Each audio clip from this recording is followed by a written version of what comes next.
Kita beralih ke informasi lain pemirsa. Selain tanaman, salah satu hobi yang juga sedang naik daun di era pandemi adalah memelihara kura-kura darat. Melejitnya hobi ini pun diikuti dengan meroketnya omset pembudidaya reptil yang mencapai ratusan juta rupiah per bulannya.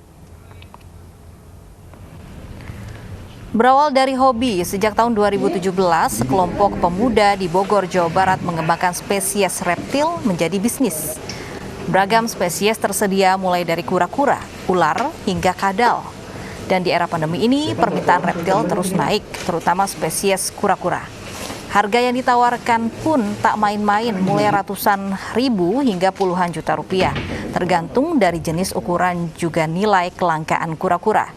Meski baru menekuni bisnis sejak bulan Mei lalu, omset bisnis ini kini mencapai ratusan juta rupiah per bulannya.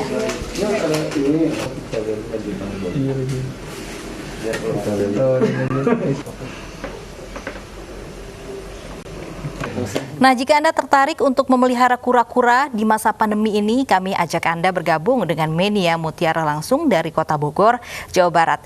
Menia, kura-kura mana yang kira-kira cocok untuk saya dan mungkin pemirsa di rumah yang pemula ini? Pemirsa, ini dia nih jenis kura-kura yang cocok dipelihara bagi para pemula.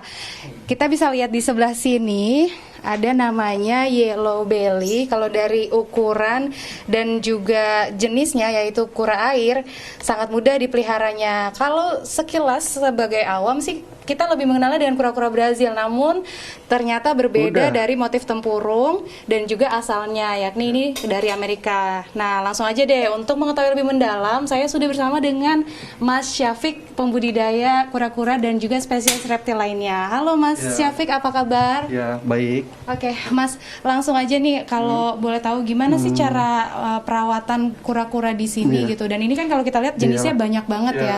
Itu apa yang membedakan kura-kura ini?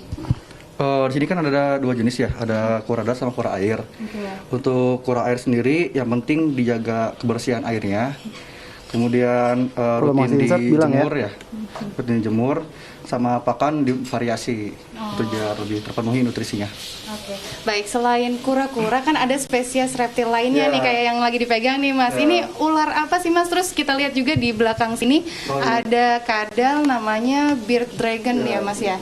Itu boleh dijelasin ini ular apa dan seperti apa? Oh, ini bau python. Dia kalau misalkan, kenapa sebutnya bau python, dia kalau lagi bertahan ya atau takut, dia bentuk bola gitu. Oke, sekarang kita berbicara ke harga-harga reptil yang ada di sini Mas. Dari semua ragam reptilnya, mungkin boleh dijelasin berapa sih Mas kira-kira kisaran harganya? Dari 190.000 sampai ke 25 juta. Wow, sangat variatif ya, dari ratusan ribu sampai puluhan juta. Itu apa yang membedakan Mas sampai dengan bedanya sejauh itu?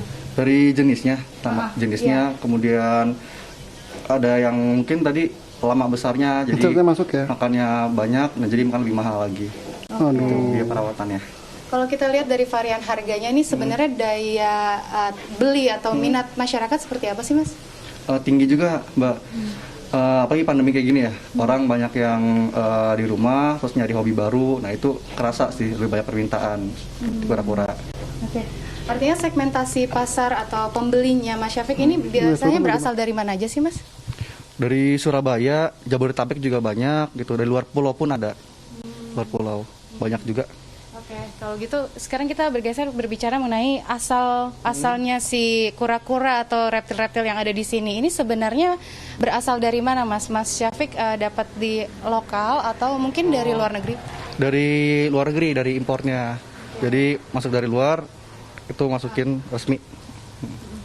Dari luar negeri semua, rata-rata sih. Yang lokal paling satu doang, yang di Damer. Ini terakhir nih Mas, kira-kira di tengah pandemi seperti ini, bisnis dari hobi dan menghasilkan gitu, boleh tahu nggak kira-kira omset per bulannya tuh berapa sih Mas? Dari puluhan ya Mbak, sampai ratusan juga. Ya bulannya nih ya.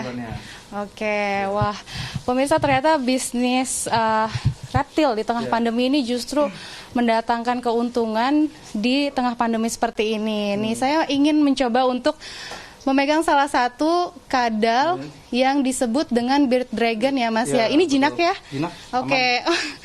Ini dia pemirsa beard dragon atau kadal yang berjanggut disebutnya. Kenapa beard dragon? Karena dia memiliki janggut di sini, jinak dan juga gampang, mudah merawatnya. Untuk ular sendiri juga lebih mudah lagi karena tidak perlu dilakukan berjemur ya Mas ya. Kalau yang beard dragon ini harus perlu dijemur. Jadi bagi pemirsa di rumah yang baru ingin memulai untuk memelihara spesies reptil ataupun kura-kura, ternyata memeliharanya cukup mudah dan harganya pun sangat variatif sekali.